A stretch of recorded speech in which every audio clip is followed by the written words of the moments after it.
तो नमस्कार, आदाब, सत श्री अकाल, राम राम, खम्मा गणी दोस्तों। मैं रजनी स्वागत करती हूँ आपका हमारे चैनल द सक्सेस में। तो दोस्तों, ये वीडियो स्पेशल बनाया गया है जिन बच्चों के इंटरव्यू हैं अभी आरपीएससी के, चाहे वो एएन के हों, चाहे आरएएस के हों या फिर किसी भी चीज़ के हों, उनके लिए है ना। मेंस के लिए थोड़ा सा कम इम्पोर्टेंट है तुलु भाषा, बिकॉज अपनी नहीं है, कर्नाटक की है, मतलब दक्षिण भारत की है। तो हो सकता है मेंस में ना पूछा जाए, लेकिन राजभाषा किस में है, राजभाषा मतलब हमारे जो संविधान में कितनी भाषाएं हैं, है ना, ये सारी चीज़ें मेंस के लिए भी इम्पोर्टेंट है। लेकिन तुलु भाषा वाला टॉपिक इम्पोर्टेंट है इंटरव्यूअर के लिए, है इंटरव्यू देने वाले बच्चों के लिए। तो खास उनके लिए ही मैंने स्पेशली ये वीडियो बनाया है। तो जिनके भी इंटरव्यू हैं वो एक बार इस टॉपिक को देख लीजिएगा, है ना।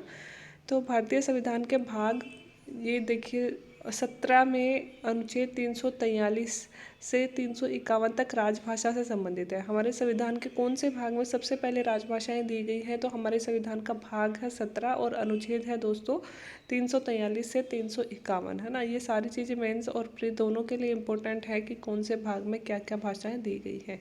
ठीक है। यहाँ पे संविधान का अनुच्छेद 345 कहता है कि राज्य का विधानमंडल कानून राज्य में उपयोग की जाने वाली किसी एक या अधिक भाषाओं को या फिर हिंदी को उस राज्य के सभी या फिर किसी भी आधिकारिक उद्देश्य के लिए उपयोग की जाने वाली राज्य की भाषा के रूप में अपना सकता है। 345 के तहत तो दोस्तों राज्य को यह अधिकार है कि राज्य अपने विधानमंडल के अकॉर्डिंग कोई भी भाषा जो उपयोग हो रही है या फिर हिंदी वहाँ पे उपयोग हो रही है, उसे राजभाषा के रूप में, आधिकारिक भाषा के रूप में वो अपना सकता है। ठीक है। अब संविधान की 8वीं अनुसूची, यह बहुत इंपॉर्टेंट है। 8वीं अनुसूची, संविधान की 8वीं अनुसूची में क्या लिखा गया है? संविधान की 8वीं अनुसूची के संविधान से संबंधित संवैधानिक प्रावधान संविधान के अनुच्छेद 344(1) और 351 में है। ये लाइन छोड़िए, यहाँ देखिए। संविधान की 8वीं अनुसूची में दोस्तों भाषाएं दी गई हैं जो संविधान में हमारे, जिनको आधिकारिक भाषाओं का दर्जा दिया गया है। ये कितनी भाषाएं हैं? फिलहाल ये टोटल 8वीं अनुसूची में 22 भाषाएं हैं, है ना। 7वीं अनुसूची कौन सी है? सूचियों वाली है ना, तीनों, समवर्ती सूची, संघ सूची, राज्य सूची, और 8वीं में है भाषाएं। ठीक है। तो दोस्तों 8वीं में जो भाषाएं हैं एक बार ये देख लीजिएगा, बिकॉज ये कई बार इंटरव्यू में पूछ ली जाती हैं, है ना। कि हम तो खैर राजस्थान से ही है, तो एक तो ये चीज़ कि हमारी क्या राजस्थानी भाषा संविधान में उल्लेखित है? तो नहीं है हमारी 8वीं अनुसूची में हमारी राजस्थानी भाषा, है ना। इसके अलावा कौन कौन सी है? असमिया, बंगाली, गुजराती, हिंदी, कन्नड़, कश्मीरी, कोंकणी, मलयालम, मणिपुरी, मराठी, नेपाली, उड़िया, पंजाबी, संस्कृत, और फिर दोस्तों सिंधी, तमिल, तेलुगु, उर्दू, बोडो, संथाली, मैथिली और डोगरी। इसमें दोस्तों ये लास्ट की 4-5 भाषाएं हैं, ये चार तो एक साथ, संथाली, मैथिली, डोगरी और बोडो, ये चार तो एक साथ, और सिंधी, उर्दू और आई थिंक तमिल, सिंधी और उर्दू, है ना, एक तो और थी, ये एक साथ। तो ये आप बताइएगा कि लास्ट के 2 संशोधन जो हुए थे उनके द्वारा ये भाषाएं जोड़ी गई थी। तो ये कौन कौन से संशोधन थे? नीचे कमेंट बॉक्स में कमेंट करके बताइए कि जब संविधान का निर्माण हुआ था तब संविधान की 8वीं अनुसूची में टोटल कितनी भाषाएं थी, और वर्तमान में आप देख रहे हो टोटल 22 भाषाएं हैं।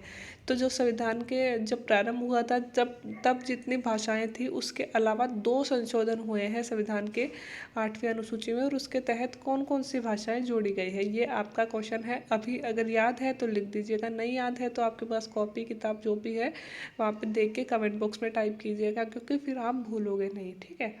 तो भाषाओं को संवैधानिक संशोधनों के माध्यम से जोड़ा जाता है। ये हमें पता है कि अगर किसी भी भाषा को 8वीं अनुसूची में जोड़ना होगा तो संविधान में उसके लिए संशोधन करना होगा। अब दोस्तों बात करते हैं तुलु भाषा की। मैं आपको पढ़ा क्यों रही हूँ? मैं आपको इसलिए पढ़ा रही हूँ कि एक भाषा है तुलु भाषा।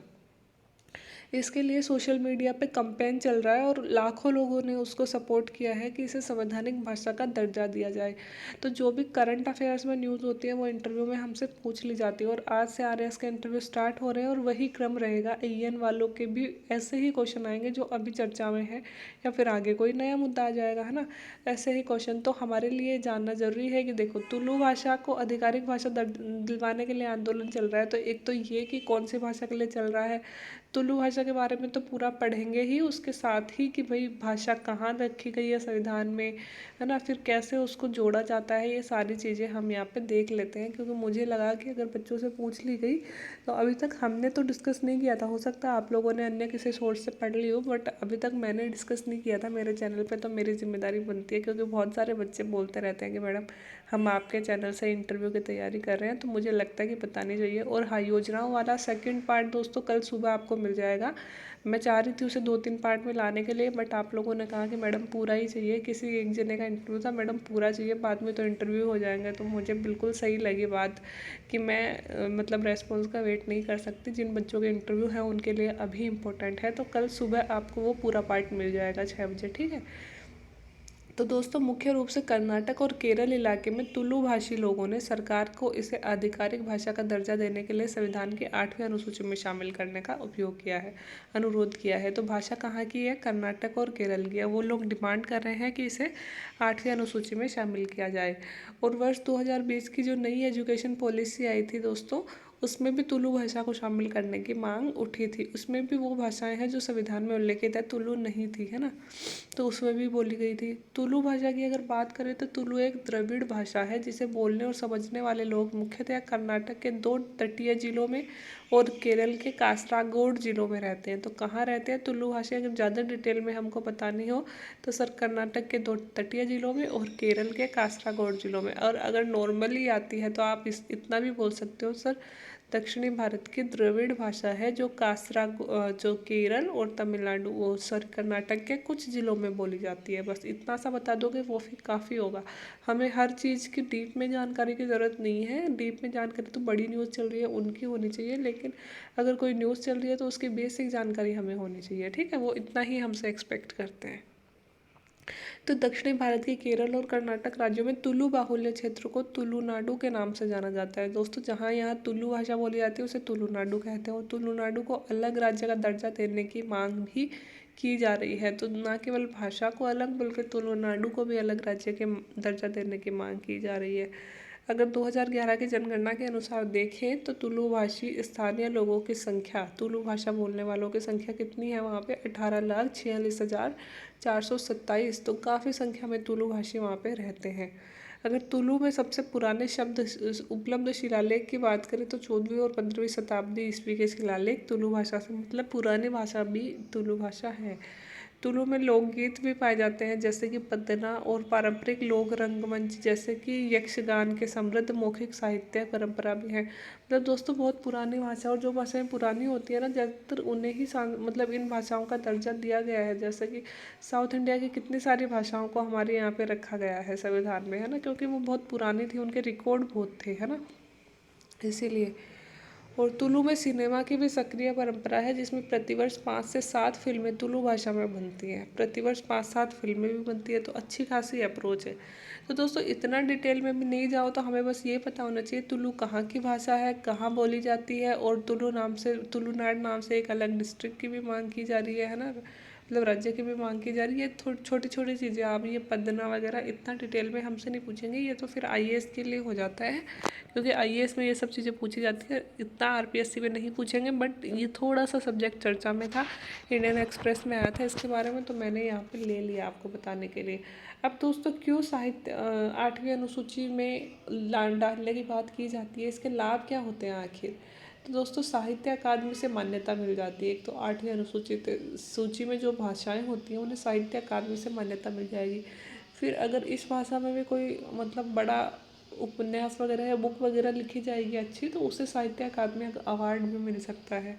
दूसरा है कि साहित्य अकादमी को भारतीय राष्ट्रीय पत्र अकादमी भी कहा जाता है, जो विभिन्न भाषाओं में लिखित साहित्य को संरक्षित करती है और उन्हें बढ़ावा देती है। तो 8वीं अनुसूची में लिख लेंगे तो फिर साहित्य अकादमी इस भाषा को और इस भाषा के साहित्य को संरक्षित करने का कार्य करेगी, है ना। तुलु साहित्यिक कृतियों का अन्य भाषाओं में फिर अनुवाद भी किया जाएगा। इस भाषा के साहित्य से न केवल तुलुनाड बल्कि और भारत के हिस्से भी मतलब परिचित हो सकेंगे।